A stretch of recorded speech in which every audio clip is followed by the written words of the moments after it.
Les Français auront-ils le choix de refuser le traçage numérique? La question commence à se poser notamment par ce chercheur en ingénierie sociale.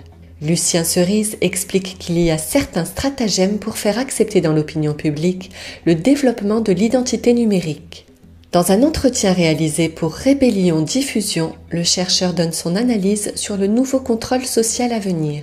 Pour le chercheur, cet état d'urgence sanitaire est le prétexte idéal pour tenter de fabriquer le consentement des populations à une transformation du lien social sur une base transhumaniste.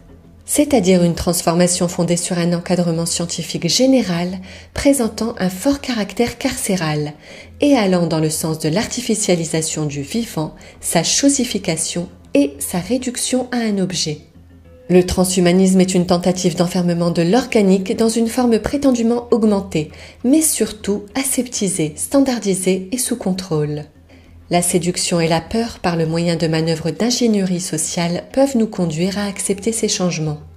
Les Français accepteront-ils le traçage numérique?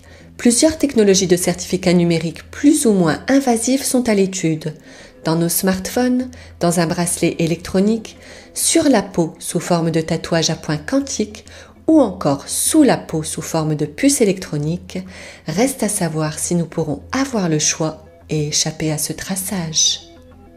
L'idée centrale de l'ingénierie sociale est de faire de la planification sociale, c'est-à-dire de concevoir a priori le développement d'un groupe social et de fabriquer le consentement de ce groupe aux transformations qu'on veut lui imposer en appliquant des techniques de conduite du changement et de coaching d'entreprise. Alors, quelle est la méthode d'un neuropirate pour vous pirater l'esprit? Comment faire pour vous implanter des virus cognitifs qui vont vous transformer à votre insu? Tout d'abord, je dois franchir vos barrières de sécurité cognitive, contourner vos défenses mentales.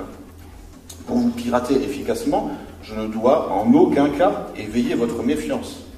Sinon, vous vous fermez à moi et je ne peux plus entrer dans votre esprit. L'ingénierie sociale est donc d'abord une capacité à manipuler 3 types de relations, la confiance, la méfiance et l'indifférence.